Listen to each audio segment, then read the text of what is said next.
All right, it's an exciting day. This is Bryce. Bryce is the best arrow fletcher I've ever seen. That's your claim to fame right now, buddy. Bryce is honestly an awesome archery fletcher, and he is about ready to embark on his journey into archery and bow hunting. So what's cool about this is he is totally fresh. There's a clean slate, so I thought it would be an awesome time to make this into a series where I walk through the systematic approach that I do to teach someone archery from the very beginning. There's a lot of different shortcuts you can do. There's honestly a lot of different variables you can do to the process that I'm doing, but I'm going to walk you through, if this was my student, this is where I would start, and this is the building blocks. Now, this series will be taking some time to develop because I'm not going to rush him through shooting a bow in 1 hour. I'm actually going to work him through the fundamentals that are going to prevent you from bad habits. Ideally, everybody else at HQ is already shooting, and I know they've got some bad techniques, as do they. So the goal would be for Bryce to just be kicking butt in no time, because we're going to work on some small nuances that are so important to learn from the beginning. If you're about ready to start on an archery journey, there's some things that you can do at the beginning that will really make such a huge difference for you down the road. And that's going to start happening once he gets a release in his hand and he's starting to go through a shot process. Now, before that begins, one of the first things that I'm going to do with any new archers, I'm just going to get a simple measurement from them and get their draw length, because that's going to allow me to, as a coach, it's going to allow me to prep some gear, get some gear ready for them, or it's also going to let me adjust, like the release trainer that I'm going to have him with, I'll be able to adjust that to his draw length, so it'll help speed that up. Obviously, draw length is something that's going to be critical for him to know from the very beginning, and I actually did this already with you the other day just so that I could prep some training tools as well as the first bow that he's going to be using. So what I told him, for when I get draw length, to get close, what I do is I tell people to stand, keep their arms relaxed by their side, and raise their bow arm up towards a wall. I tell them to make a fist, and I tell them to maintain this T formation and scoot towards that wall until the front of the fist hits. Now, I do it that way because the majority of people, if they have a closed fist like that, that distance, I mean, right there is 1 3/4 inches to the front of the fist. When you measure draw length is measured from the pivot point of a bow to where the string stops, and then you add 1 3/4 inches to that number, and that's how you come up with the ATA standard draw length. So for most males anyway, or anyone that's becoming an adult, that distance right there is going to be pretty dang close, so it gets us in the ballpark. So I'm going to go ahead and have you do exactly what I told you. Go ahead and bring that up, good, and then shuffle towards the wall. Okay, so he's got a T formation here, but this elbow is a little bit hyperextended. So as a coach, I'm going to come in here, and I'm just going to tell him to soften that elbow a little bit. That's good. And his shoulder's not elevated, his shoulder's not crushed back. So this is pretty good technique right here. Look towards the wall. So if his head is just pivoting and he looks towards the wall, I'll grab the measurement from the wall to the corner of his mouth, and right there you can see he is the industry standard 29 inches of draw length. So that's going to be awesome. Once I know that draw length and tell the student, obviously I'll prep some gear, and then what I'm going to do is before I just hand him something and try to have him pull this bow back that he's not going to be familiar with or anything like that, what I'm going to do is I'm actually going to go through a shot process. So I go through a systematic process each and every time I shoot an arrow. I go through these steps in my mind, and mentally I rehearse these steps too. It's, you know, what sports did you play? You wrestled. Yeah. Oh yeah, so you're technique oriented, right? So you know when you go through, like, you know, warm-up drills and you're rolling at the beginning, you're like doing little things that are fundamentals, and you do them in a systematic phase, because obviously if you're going to do a wrestling move on someone, you have to go through the proper technique prior to the finish, right? Same thing. Ultimately, us getting a pin is that arrow going off and it going right into the center X. Okay, that's freaking mat slapped, you're good to go. But before that happens, you got to put a lot of other things in place. Now, I've really boiled this down, and so this series will be broken up into each of those things as I work with Bryce. And then once those fundamentals are put together, then we can work on shot activation and actually getting him to work with that. So to begin with, the first thing that I'm going to tell you, and I'm going to actually just have you come like right here, Bryce. I'm going to have you pretend that this is going to be your target. So I'm just going to draw you an X right there, okay? Because that's what you're going to shoot for the rest of your life. So if I tell you to present to the target, this is going to be the target. Now, you have an option as a coach. If you have some type of a floor with a hard line, you can certainly use that line. But one of the things that I do is I tell the archers that I'm going to make them a box. And I'll draw them a box like this so that they understand this is kind of my area. And this is important because when you're at an archery event and you're at a range, you know, there's going to be someone else shooting right there, and there's someone else shooting right there. So I tell people this box is essentially like your home, and everything that you do within this box is going to determine where that arrow goes.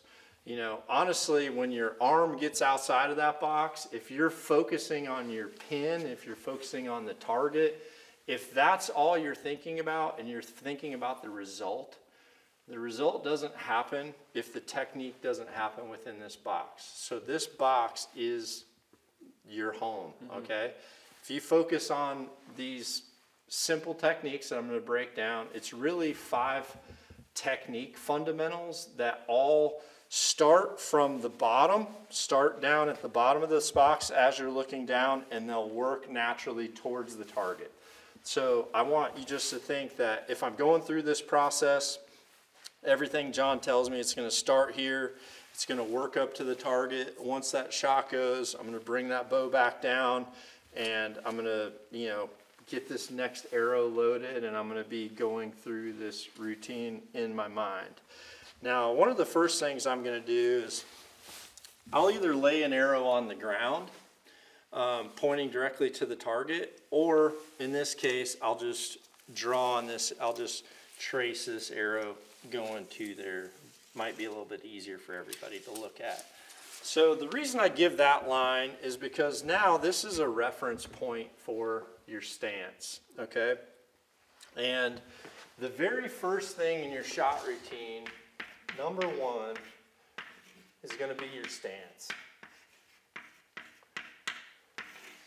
As a wrestler, it's going to be super easy for you to understand, right? I mean, your base is everything. So if your base is off, it determines where the rest of your body moves. And one of the things that's important about stance is your stance will then determine your hips, and then your hips are going to determine your shoulders. So where you put your feet to begin with, it's going to be critical. If you're not lined up to the target, then you're going to be out of alignment all the time. And honestly, when it comes to holding steady, the less you're fighting against yourself, the steadier you're naturally going to be. So anytime I think of my box, I'm going to think about that arrow going straight to the target, or if I had an arrow on the floor that was going straight to the target. So I'm actually going to move your X over for you. Now when it comes to stance, there's really 3 different types of stances, okay? The first stance is going to be an open stance, meaning this front foot is going to be open and behind the line.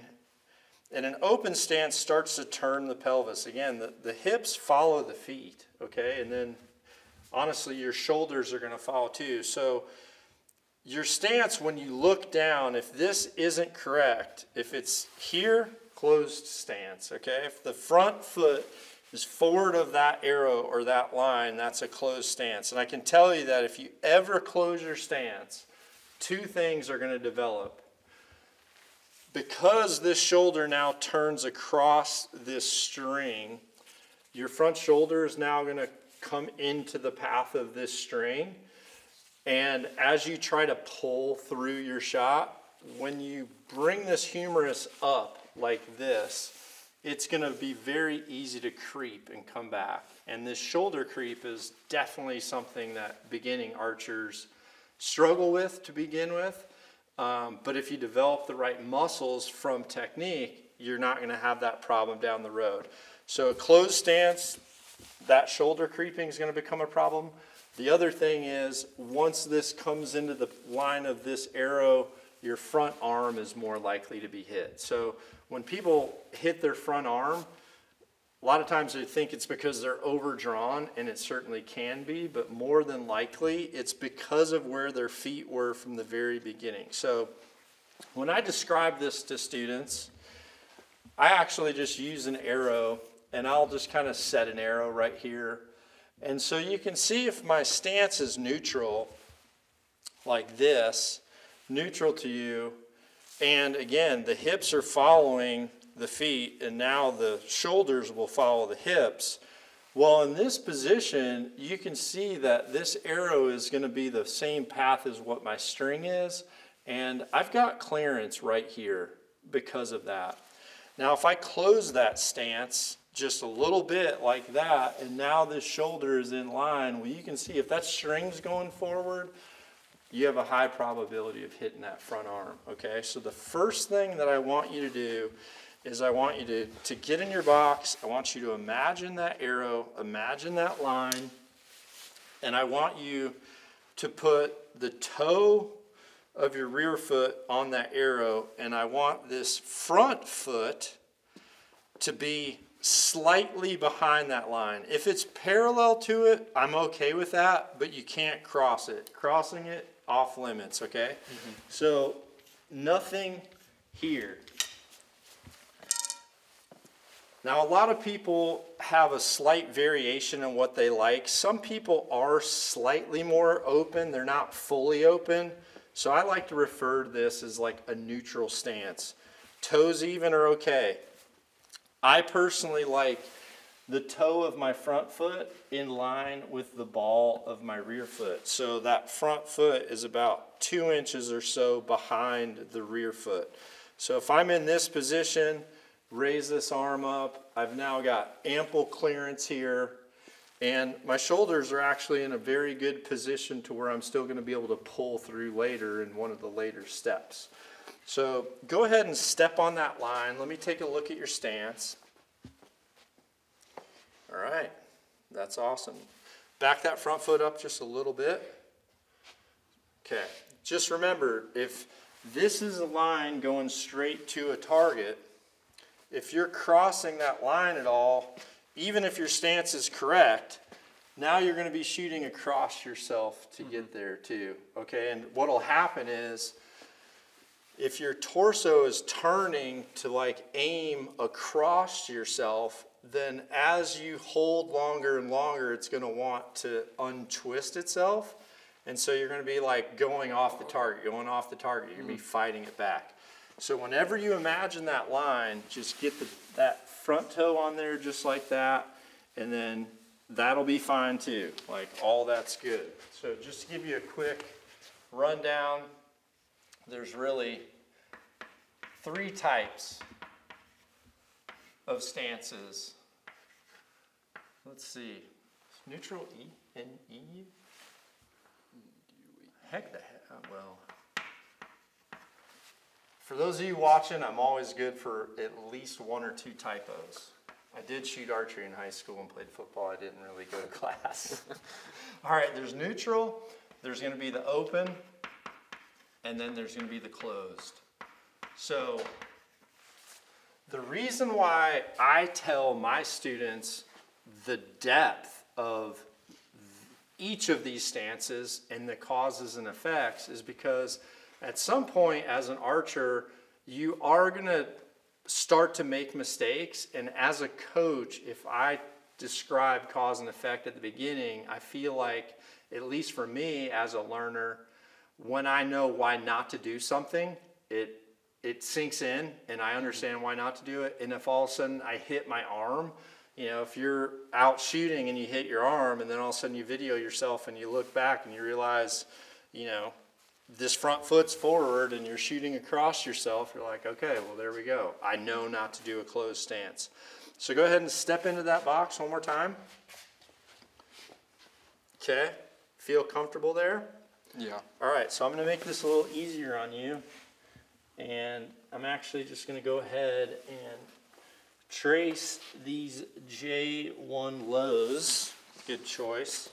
I'm going to trace those. So now whenever I say step into your box, you can go right into that. Okay. Now this is a very good fundamental to practice with at home. If you're, if you're out back or something, even just, getting a little something to where you can mark that and know where they are. One of my good students from the UK, Lucy, started working with her as a very young adult, and she actually has a concrete pad back where we first started training. She like dug and put concrete in the ground to where when she practices, she's able to step in that box so that she feels repetitive each and every time. Now, stance is always the first thing that you should mentally say to yourself out loud. When you come into here, you'll be like, okay, if you're ready to launch this arrow, I'm going to tell myself stance. And I'm going to look down at my feet, and I'm going to make sure that they look okay.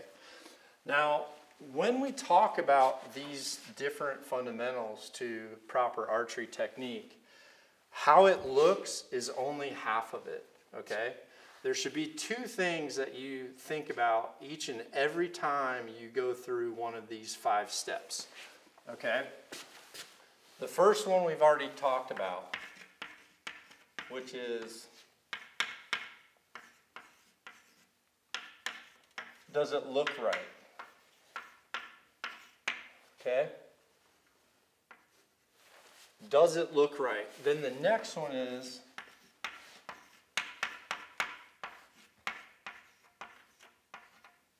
does it feel right?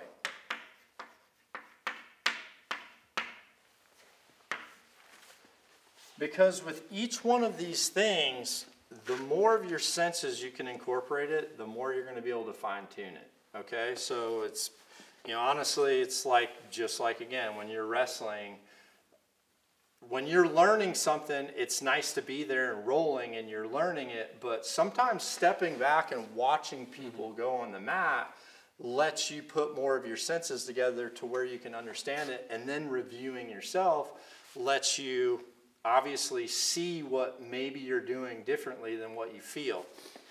So if I stand in this position right now and I look down and my feet look right, okay, well that's great. Well, let's say in an outdoor world, let's say the 3D target's down there, this is where I know I need to be, and there's some rock under my foot, okay?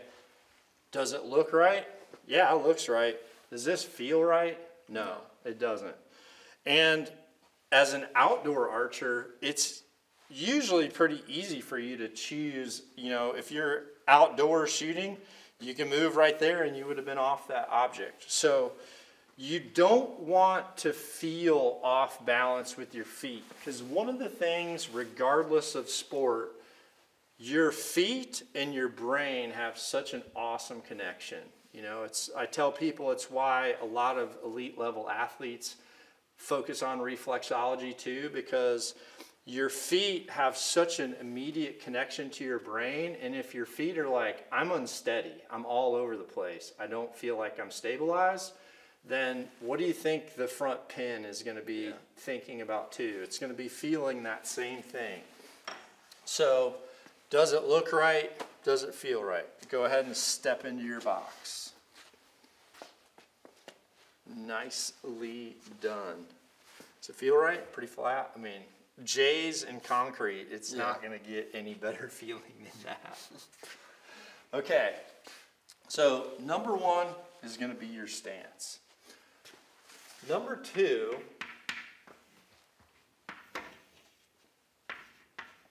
is going to be your grip, okay? Now, if you think about it, if you're looking down at your feet, my feet look good, they feel good.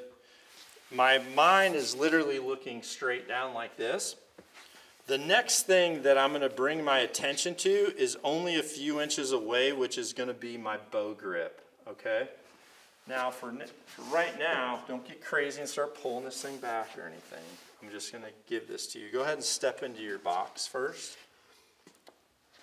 Okay, so fundamentally, just so you know, I normally slightly turn towards the target, and I will rest my bow on the inside of my rear leg, or I'll put it on my front leg here. Or if you ever have a pair of range pants, that's what that's for.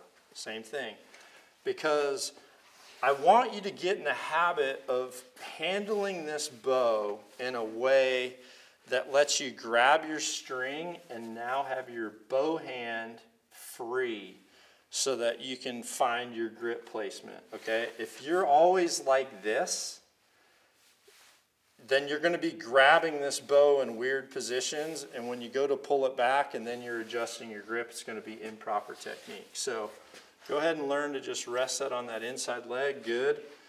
Take your right hand and just hold that D loop for right now, and perfect. Now you can take that left hand and you don't have any type of torque on it. Now, one of the things that I do between shots is I get in the habit of always resting that on my back leg, and I will either clip my release on the string and I'll hold it like that, or I'll hold it with my fingers. But you did a really good job of taking this off your bow hand and letting this arm relax. Okay, so for those of you watching, when you look at this right now, you're going to notice that this front shoulder is kind of down and relaxed. This is such an important thing to do because a lot of people are always holding their bow and this front shoulder is always up like this. The front shoulder fatigues. It is going to fatigue, and it's such small muscles. So you relaxing that between shots is going to be so important, okay? Now I'm going to tell you with grips, again, I want it to look right and I want it to feel right. So the first thing when I think about does it look right, I look down at my hand and there's a bow handle there. Well, not like that, there's not. There's a bow handle there. So I will look down at my hand and I look at the position of this front thumb, okay? I want the front thumb at a 45-degree angle, 45 degrees. So the front thumb is like that. Essentially what I do is I tell my bow to stop.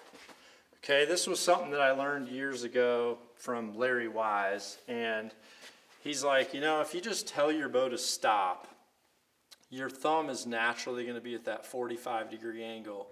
And this is important because if you think about it, if your thumb turns up, what's it going to be pushing on? It's going to be pushing on the side of this riser. And that causes you to be fighting your bubble left and right because you can either tip it down. Otherwise, if you come too far across, now your finger's way up on the side, and honestly, you're like going gangster style, and it doesn't really work, okay? So look down, tell your bow to stop. Then what I want you to do is I want you to slide your hand up until it makes contact to the bottom of that shelf. Okay, so go ahead and do that. And yeah, you're going to try to keep that bow pointing towards the target as much as you can. Awesome, good job. So I tell my bow to stop, I slide it up till it touches. Then, once I do that, I actually relax that wrist back a little bit so that I have even pressure from the saddle of my thumb right here all the way down. So go ahead and just relax that wrist back a little bit. You might have to pull a little tension, just a little bit. Okay, great, so you can feel. Now, I'm going to do one thing right here. I'm going to make a mark. Okay, so keep your hand in that exact position, and let's bring this over to the camera right here. So a natural grip for most people when they're grabbing this bow is going to be to like come across this grip and kind of grab it this way. Your thumb angle, if your thumb is at the 45, you're not going to come across it so much. So I'm going to take this bow away from you right now, and I'm going to show you something else. Okay, so right there I drew, his grip was actually right over here. So on any human that's been in a womb that I've met, you have this lifeline of your hand. That's your lifeline, and that's from when you're a baby and you're in there like that. You create those little babies, all right? So you never want to cross that lifeline with a bow grip. When that hand is up and relaxed, that grip should be from the saddle right here to where the thumb is connecting to that wrist. Okay, so I'm just going to take this and set this in here so you understand this feeling. So right there is okay. If you feel that, you're crossing that lifeline. And that's going to be torquing the bow right away. Okay, it's going to be hard for you to get good paper tune. It's going to be hard for you to get good arrow flight. So right there is where I want that to be. From the cradle here to where that thumb connects all the way through to the wrist. Okay, so go ahead and step back into your box. Nice. Okay, I want you to just go ahead and kind of look down at your hand, pretend you're holding a bow. The bow's facing this way. Yep, make sure your thumb's at a 45. Now go ahead and you're always going to have that wrist relaxed back, but you're also going to relax these fingers. All right, so go ahead and bring that up to me. Pretend like you're aiming on the target. All right, do you see? Okay, you saw what happened with your thumb. So from my angle, come on around here, Caleb. Stay exactly where you're at. So from my angle, when you look at this right here, if you imagine something, he kind of went back right to what is going to be natural for him, and this is instantly going to be a torqued grip. So again, when that thumb was up there like that, you putting it like this, now that's going to fit in the right spot. So here's what you should feel, and I do this with my students. Maybe step back just a little bit so I've got enough room. Thanks. What I do is I'll actually put myself in the position if I was gripping a bow, and I'll say, okay, now go ahead and lean against me. Good. Relax this more. Go ahead and relax it all the way down. If you take the tip of your fingers and you kind of feel lightly the front of that riser, then that's going to be good. And you can see all this is in a much different position. This is different and that's different. And you know, we can actually just sit here and I'm completely leaning on him. He's leaning on me. You can see from my hand, it's completely relaxed. His hand is relaxed too. So that's a really, really important thing to do.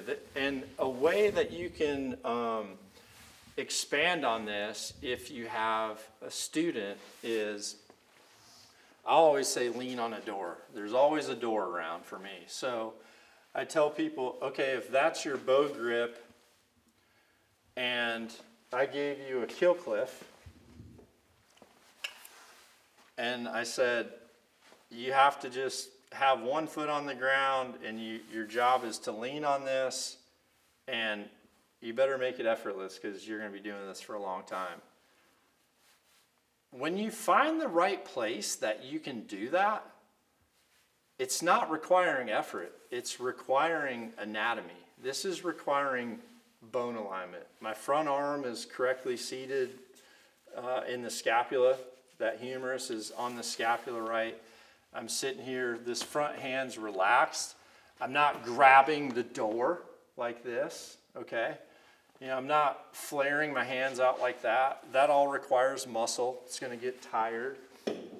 So just leaning on a door like this allows you to understand that. And then once you start thinking about that and you think about what I showed you with your lifeline, now you can see right here the mark of where I've been leaning on that door. That mark right there is a perfect grip location. So if you cross that, you're immediately going to feel it. Yeah. And now that you've like thought that through, you realize, yeah, that's not correct. So go ahead and have you do that same thing. Good, you went to the correct place already. Yeah, so you can find a place where you're not using. Yeah, what do you think when you go across now? It's like uncomfortable. Yeah. With the technique that I teach, I'm trying to find an effortless position in every one of these basic fundamentals. The key to archery is that even though it's a dynamic sport, it's also finesse. And the more relaxed and comfortable you can be, the more repetitive you can be. Because what I've learned as an athlete, and I'm sure you've learned in your sports too, there's days where you go in and you think that you've slept well, you think you've ate well, and you just don't got it. You're gassed. Like, you're just spent, right? When you rely on muscle, you're at the mercy of that. When you're relying on anatomy and your bone structure, and you can figure out a way to do something without it taking muscle to do it all, then your ability to be more repetitive is going to just come so much easier and so much more natural. So with the front hand, I want you to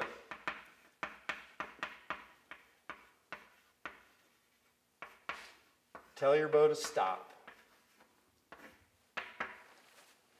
Okay? Then I want you to slide up to the shelf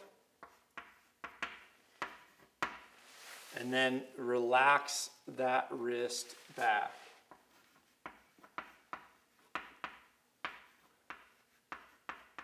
I'm going to put relax back, and I'm just going to say even pressure.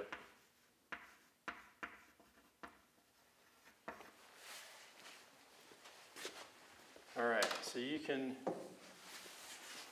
do that with this.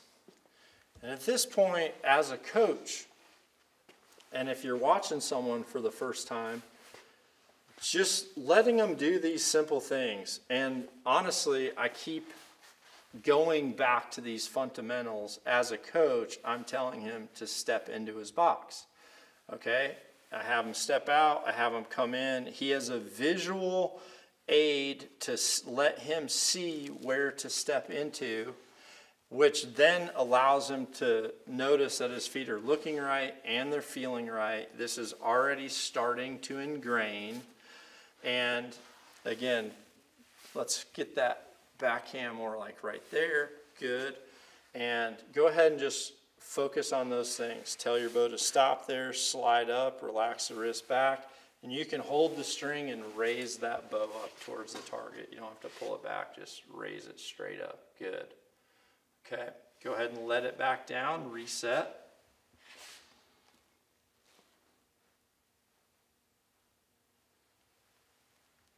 Nice. Okay, this time when you do it, I want you to raise that bow up, but be mindful that the bow is vertical. If you're like, even right now, if you're bringing it up and it's canted, if you've never learned archery, then just even you not knowing, but you're bringing up with that bow to the side, that might be something that you end up doing later, and it's not something that we want to happen. So If you can have that hand in the perfect position to where when you're raising it up, your bow is level, it means that your hand is not predetermining a lean or a cant on the bow. Okay, let's go ahead and bring it up to me. Better, but there you go. Okay, go ahead and lower it down one more time. Take your hand out, relax it, good. Okay, bring it up. Good job, I like it. All right. So this right here is something with students that you can work with for a pretty good chunk of time. Just having them step into this box, make sure their feet look right, make sure their feet feel right.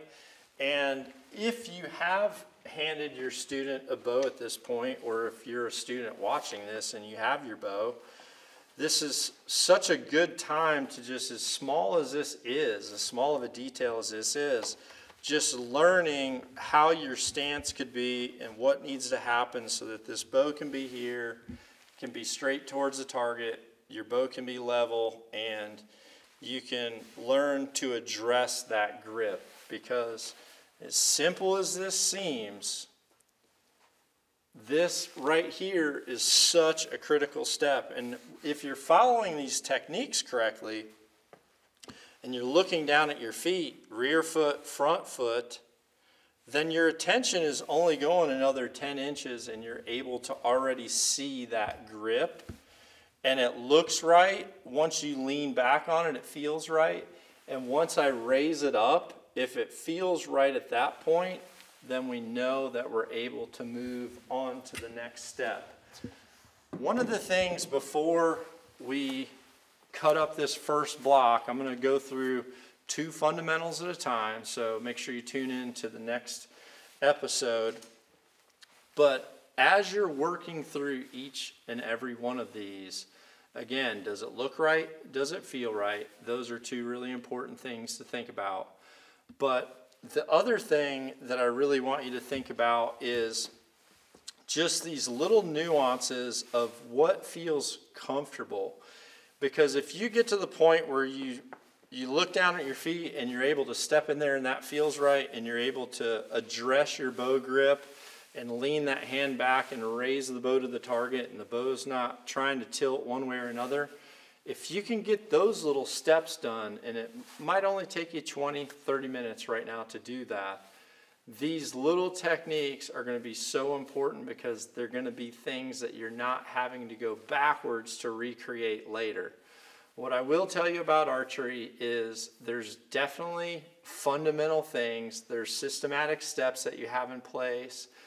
You can make this sequence, which I refer to as a shot sequence, you can make a shot sequence super detailed, which I've seen checklists from archers where it's super detailed of knock the arrow, load the release, and you're like going through all these things. However, when it comes to technique, I would like it if you would remove all those things and put them into a pre-shot type checklist that you might do, because when it comes to technique, the technique is going to boil down to the steps that I'm talking here through this series: stance, grip, shoulder, anchor, peep, and pulling through. So if you can simplify the shot process down to those few things to think about, it's going to help your rhythm and your cadence down the line. So I'm going to work with Bryce here for a little bit more, and we're going to check back in for the next edition.